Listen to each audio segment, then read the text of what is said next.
Kind of what got me here, just being curious. I kind of accidentally became an artist, but I've always was drawn to like doodling and drawing and painting, or it just always kept popping up in my life. But like I would always lose some of the things that I like painted, or they got left on greyhounds or destroyed, or what have you. So it just never became so serious until I came to like the Star House, where they said my artwork would be like safe here, so I can leave wherever I want and my artwork will still be here safe. So that's when I was like, this is cool. I just wanted my artwork to have a home. And now that it has a home, it's really grown.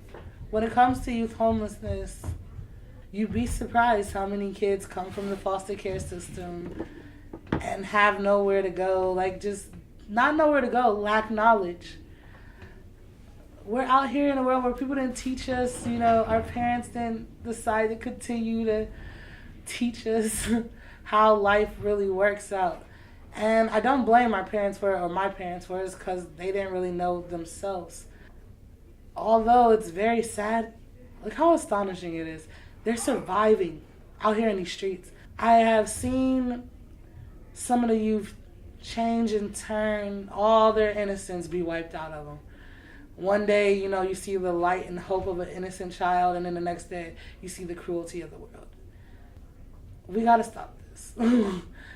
I don't understand how in America we can have the pursuit of happiness, but we don't have the right to just basic stability. There's so many incredible kids that are using their ability to be architects to, set up tents.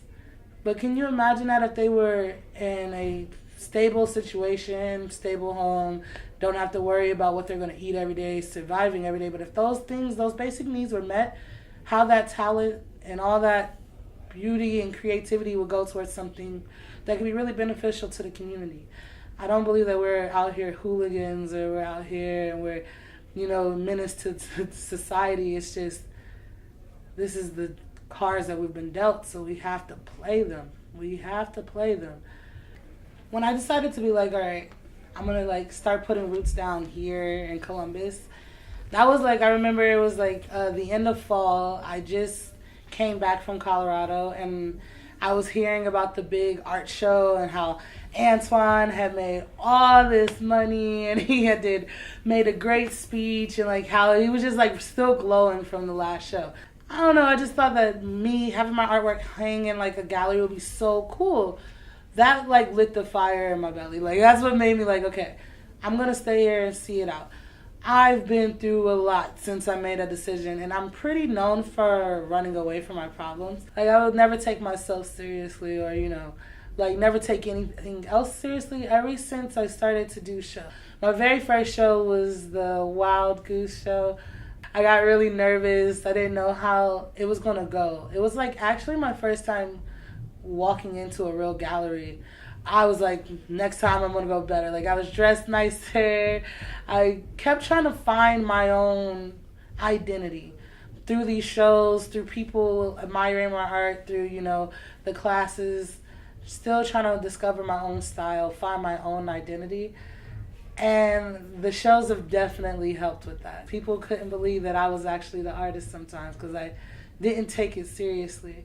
But as the shows started to happen, I was like, okay, these are getting serious. I'm building up like a fan base. People are believing in me. So that's when I was like, okay, I'm going to have to like rise to the occasion and be just as great as my art.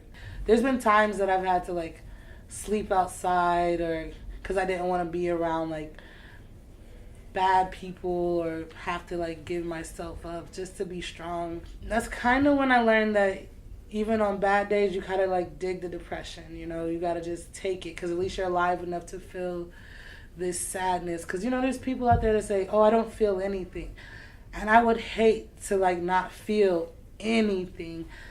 So that also goes with my artwork. Like I'll mix a bunch of colors together and a bunch of textures and patterns just to invoke some type of feeling out of somebody.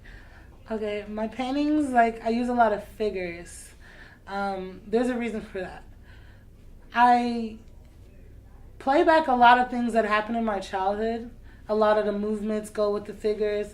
There's a lot of stories to tell with those. I'm painting God now. I'm starting to work on this project where I paint God. I also use color symbolism in my art. Chakra points are, if you look at the chakras and how they are symbolized with different colors. Usually with spiritual paintings, I would use like those type of colors. Each painting is a piece of my soul. It's a part of my subconscious that I had to kind of work through and unfold. All my art is actually pretty deep, but it's all for my own mental clarity. Some of the places that I exhibited that I really, really, really liked were Knowlton Hall, when we had that awesome event at Knowlton Hall. That I think I still shine from that night. I really liked that we were in the Columbus Art Museum. I've been to Studio 934, which is like one of the best galleries. Even though I have like no school, no like outside training, I get like respect from the other great artists, which I could just be like, man, I owe that to all these opportunities y'all giving me. I've done some really great, amazing collabs with a few artists that are here throughout the Star House. Antoine Martin, we've collabed on fashion. Man, I've known him since we were like really young. Actually, me and his family were both in a homeless shelter together. That's where we actually met. I think I was like 13, 12, and he was around the same age. He is like my life, my everything, my spirit, brother, animal, soulmate. It's just really great. We came together on this one painting. It's called Tokyo Spirit. It's just a really fun, broad statement of just like this weird spirit realm and of a city. We love like urban culture. So when we put those things together, it's really funky. TK, he's an amazing artist. We have planned on like collabing. I tell him like if we're gonna collab, we're gonna push it and do larger than life. His talent, he has yet to realize how phenomenal he is. Me, Antoine, and TK were like the holy trinity because TK does realism. He's like the Black Bob Ross. He keeps that thing going. Antoine does textiles and anything with fashion and just honestly anything with anything. You'd be surprised what he can do with bubble wrap. And me, I just do like abstract piece. I'm your color guru. So we just keep it really vivid. I love my colleagues in art. We are the creation movement. I can't wait to see us in like 5 years. The more that I excel, especially with furthering myself in education, I'm going to open up a lot more doors so I can like branch out to my family, out international artists, just see like not just the artists here in Columbus that need help, but the artists everywhere that need help. Like I said, this is our generation. This is a movement, not just here in Ohio, but all across the world. Gandhi said, be the change you want to see in the world. I plan on sparking that fire. I promise you, we're going to make this happen.